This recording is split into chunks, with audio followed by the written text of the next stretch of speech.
Welcome to Therapy, Tech, and Takeout. We're a therapist and an entrepreneur trying to make sense of what the heck is happening in the world.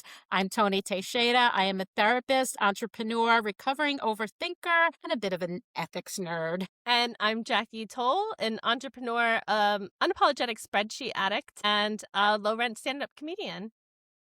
So, Tony, what you vibing on this week? What's new with you? Snow and more snow. Yeah. Been a lot of snow in the Northeast. It's been really brutally cold up here. We got a little window of like warmth, like instead of it being 10 degrees, or 9 degrees, because we were in single digits for a while. Like we're 35 degrees. So I'm like excited about Right? You got your swimsuit ready. I went out with my husband over the weekend. He's like, aren't you going to put on a hat? And like, you didn't even zip up your jacket. I'm like, this feels refreshing. This is summery. Well, I'm Yeah. glad you're getting a little bit of a break. I was up in the Northeast and I saw how much snow there was up in the Connecticut, Boston area. And I just hadn't seen that volume. You know, there were stop signs where you're like, is that for a different road? Because there's so much snow between where you are and where the sign is and stuff. Real interesting. So I hope everybody up there, including yourself and your family, are staying safe on those roads. Are. And Well, so what's awesome. happening with you? What's new for you? Lots of travel. And also we started our plumbing project at my office. Nice. Yeah. And I just found out before we hopped on the call that our electrical permit was approved. So it's always fun to be getting into a new venture. And then, traveling all around. I was up in Salem for Valentine's Day, and my friend and I did this anti-Valentine's Day tour. It was so much fun. I have to give a little shout out to Salem. I think it's Salem Night Tours or something like that. They did a great job. Really fun. Our tour guide, Penny, was full of fun anecdotes and jokes and kept everybody involved. It was a real good time. So yeah, was it like a haunted tour or witch tour? What did they? It had a little bit of that, but it was a lot about, like, I learned a lot about Puritan rules from back in, like, we think of Puritans as like, pretty strict, but they used to let unmarried men and women like share beds, and 2/3 of Puritan women were pregnant when they got married. Wow. So, like, fun fact. Right? There were a bunch of different things where it's like, that's not what I would have expected. But it was just really interesting. So it was mostly love sort of themed or relationships gone wrong sort of thing. Mm-hmm. But then there was a little bit of the witch history as well, the witch trial history.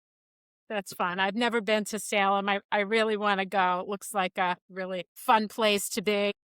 Well, yeah, I highly recommend it. It's a blast. Yeah. Well, great. I'm excited to jump into today's article with you about the Consumer Electronics Show that happened almost a month ago now. I don't know about you, but I used to get so excited for this time of year, the Consumer Electronics Show. Yeah. Do you have any of that feeling? Not on my bucket list at all. Where didn't even know it happened. I had to figure out what CES meant. That the article title assumed you even knew what those initials meant. So I was like, what is the CES thing in conference in Las Vegas? So that's how little on my radar it was. Well, that brings us to a good point. We should probably let you all know that this is an article titled AI Was Everywhere at CES, but the real innovation is human. It's by Macy Meyer, and it's from cnet.com. So we'll put the link to this in our article notes. But I had to tell you, my original experience with the Consumer Electronics Show was I didn't even get to go to it. But my husband, at the time, my ex-husband now, he was at it, and I was pregnant with our daughter and coming back from Tahiti, and we met, like, he left the conference and came over and met me at the airport, and it was like so fun. So that was like the first time I kind of like perked my ears up, and that was way back. I had to look this up, way back when the PlayStation 2 was just about to come out. Wow, that was the big news for that conference, probably. Huge. Right? And we had a video game store. Like, my ex-husband and his dad owned a video game store.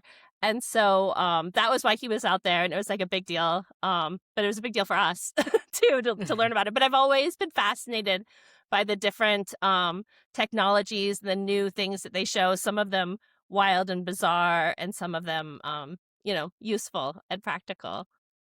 But I thought it was a fun little sort of diversion in the doom and gloom of some of the topics that we had.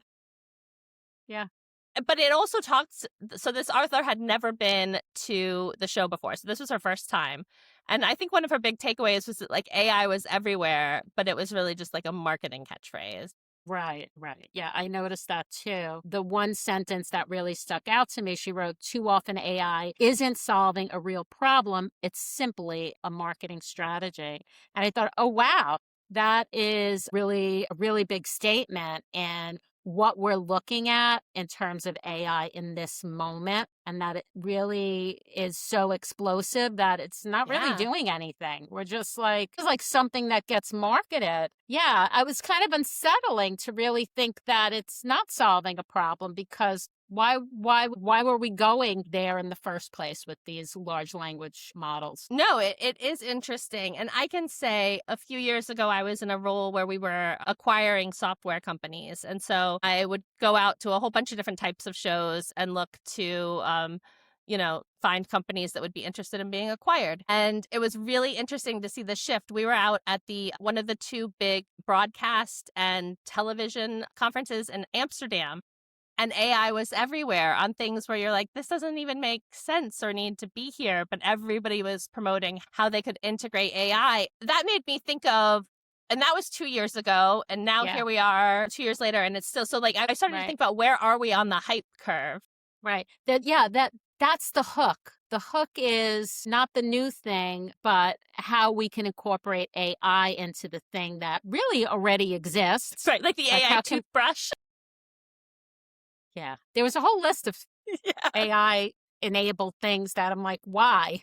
Right. Why even go there? But I think going back to, so I started really thinking about this, solving a real problem. Like, I think about that like in terms of marketing my practice. If I want to talk to my ideal clients, I want to talk about how I can help them solve a real problem. Like that's Right. what I provide. So that really made me wonder about what, like, yeah, is this all hype? Is this Yeah. all hype? Yeah.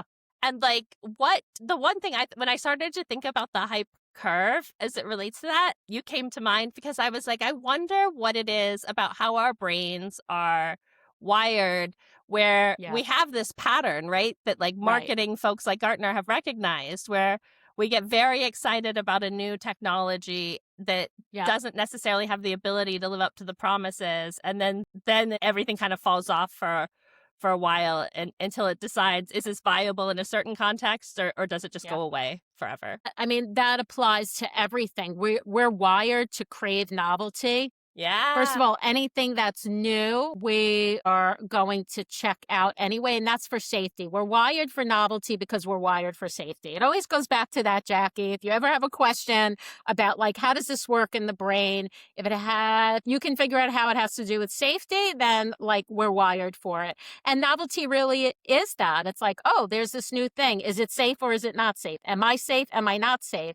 So novelty is going to bring up kind of that stimulation, which with it comes a dopamine hit, by the way, and hits our pleasure centers. So we're kind of wired for hype. We're wired for novelty in all areas. So a new product that has AI enabled or AI attached to it could feel new. And in the same way that I think some of the AI generated slop that we see, Oh, yeah. that continues to be novel because every image is novel. So you can imagine how drawn in and pulled in we Right. get. But there's always going to be habituation. Well, not always, because if every image is different, maybe not. Although I don't know, where we'll be on the habituation trail. But what happens is things they cease being novel, because when we see them over and over again, then we habituate. So like there's the oldest studies in terms of habituation was like with babies, they would see a novel thing in front of their face and they would, kind of track how long are they looking at it Mm-hmm. and then how long it takes them to look away. So if they Oh, that's saw something interesting. that they've seen before, they're more likely to look away rather than look at it. So for novel things, we look at and pay attention to longer. This is salient and important. For sure. If if it's something we've seen, we habituate. We're like, okay, that's background I can noise. We get categorize used to that it. somewhere. Yeah. Well, that's so cool. Right. And But so, I I don't mean, know it how makes that would sense that work. companies are trying to leverage that reaction by putting AI, or at least the term Right. AI, into everything.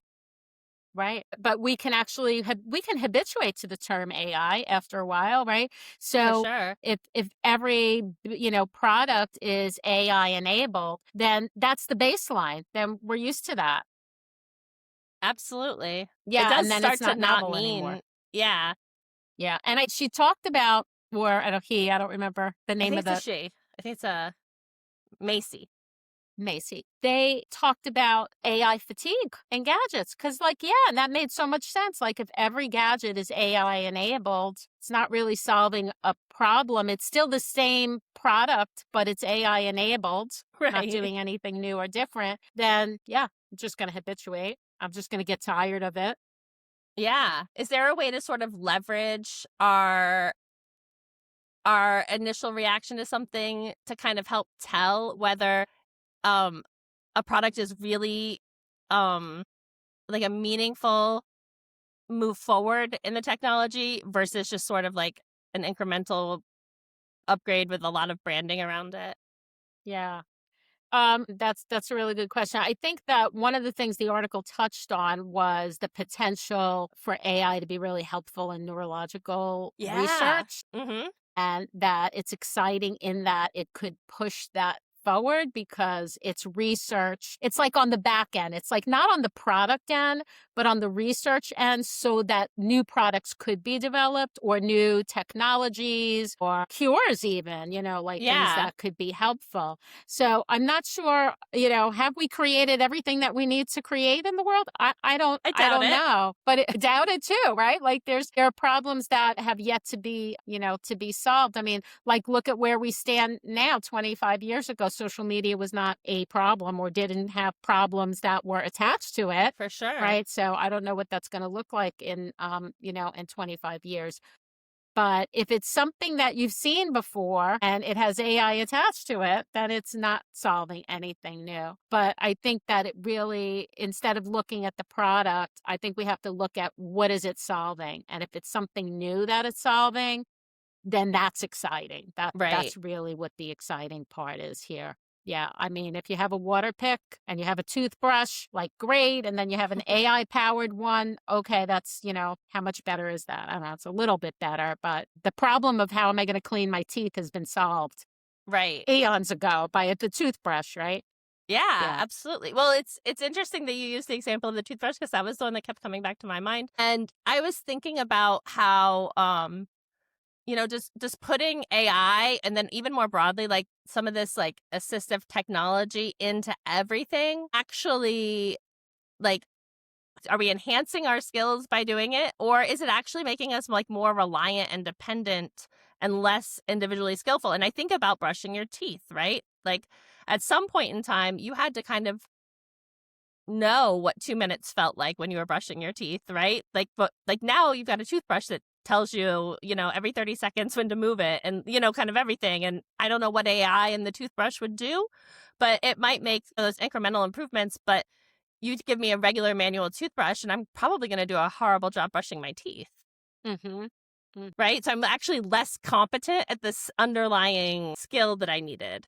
Yeah, I mean, great point. The more assistive technology we have, the less competent we probably will be at those things unless we really stay aware of what that means. For example, you can use AI to program, make like new programs and apps and Yeah. things like that and blindly do it. But if you don't notice that the AI is making a mistake, like you kind of have to have the learning beforehand so you can problem solve and fix it and be able to feed the right information into it. If you don't, you're just going to kind of trust, okay, then this is right. And lo and behold, it's a financial program and the numbers are all wrong, or Right. whatever. And the same thing, like we might lose the ability if we rely on these technologies, like you said, to be present, to notice how long we're brushing our teeth, to understand why we're brushing our teeth, Yeah.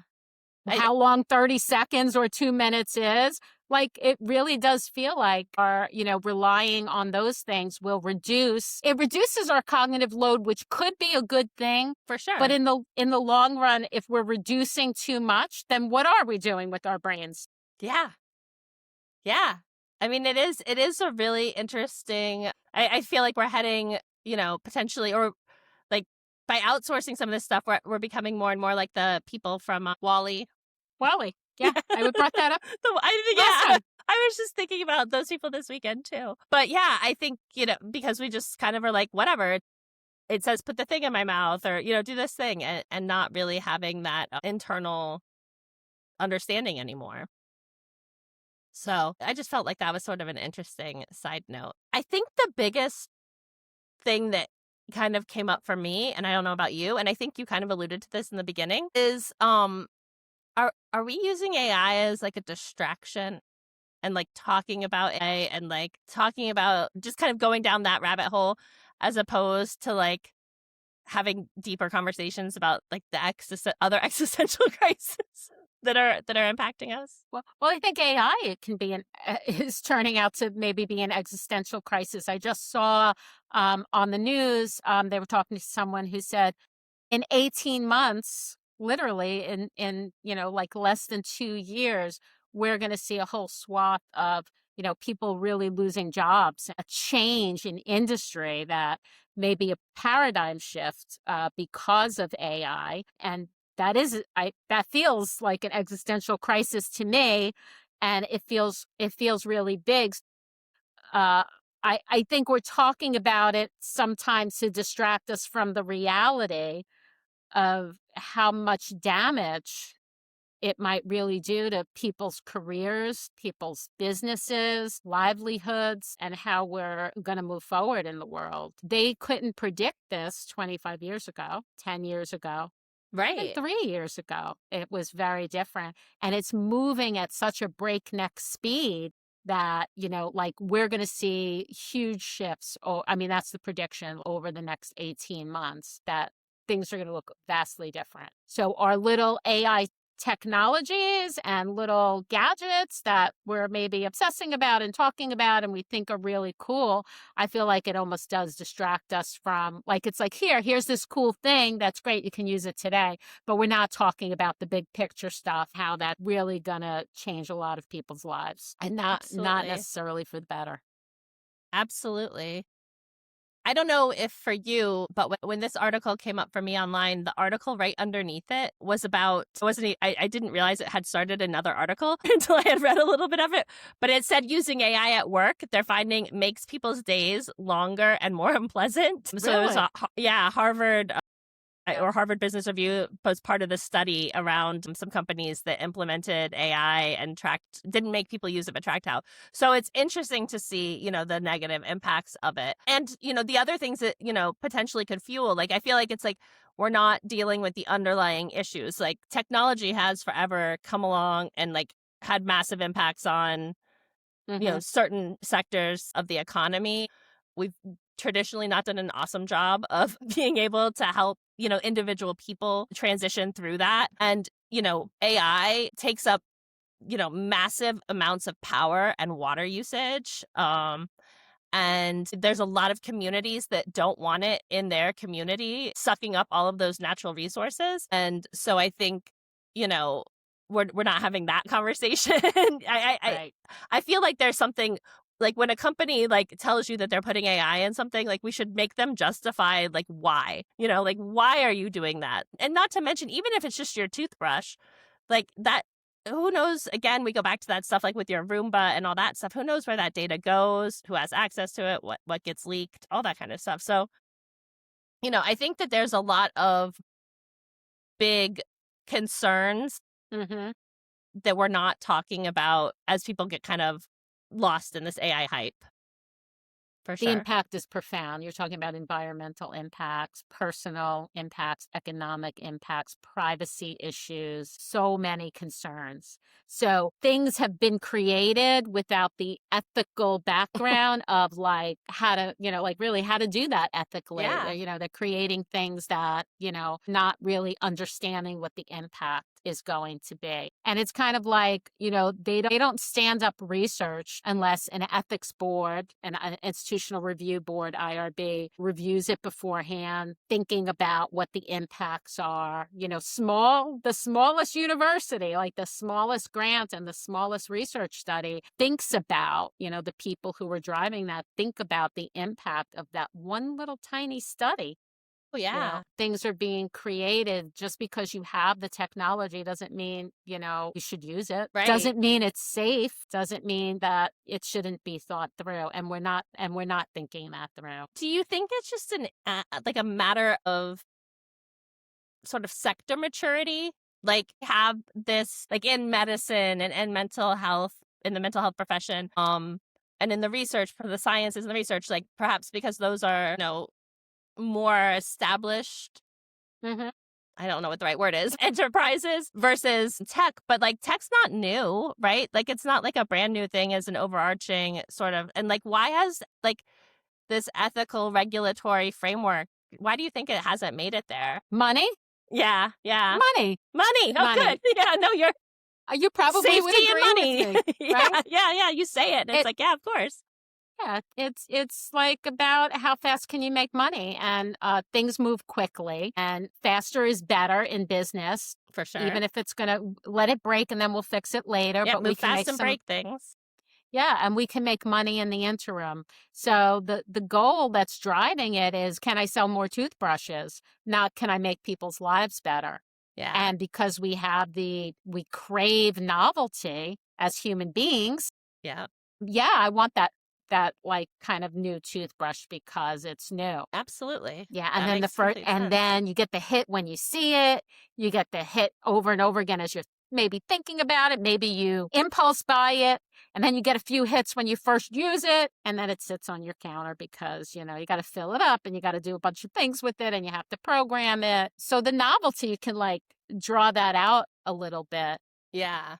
But, I was just thinking as we were talking about like kind of the waste of resources, I'm seeing like a lot of people posting pictures on social media of like, you can ask your AI, your ChatGPT, to make a picture of you doing your thing. Have you seen this? This is like a new trend. Yeah. Yeah. Like people at their desks and stuff. Yeah. So as we're talking about it, I didn't do it. I find it interesting. I'm looking at other people that I know. I'm like, oh yeah, like kind of captures who they are. But I'm thinking about like the silly little things that we do, that we just kind of like do. It's no big deal. It's kind of fun.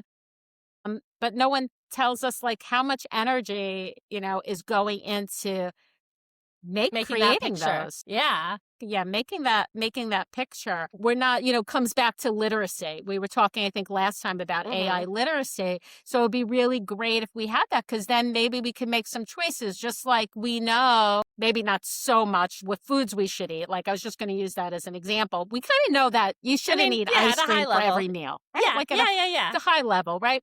And we have some understanding of that, and we can make choices based on that, because some of us have some literacy about nutrition, like sugar, fat, salt, things like that. So we know we shouldn't eat ice cream all day long. There's no literacy on this. There's no literacy about how this is affecting our lives, our communities, our future. And so people are using it like it's a toy. Right. And it might have a bigger impact than just kind of picking up a deck of cards and playing, or, like kind of playing a video game or something like that. For sure. Or watching a TV show. Does that make sense? Yeah, absolutely. Yeah. Absolutely. What do you think about this like AI literacy stuff? I feel like we should do something about it, Jackie. We keep talking about it. It does feel like,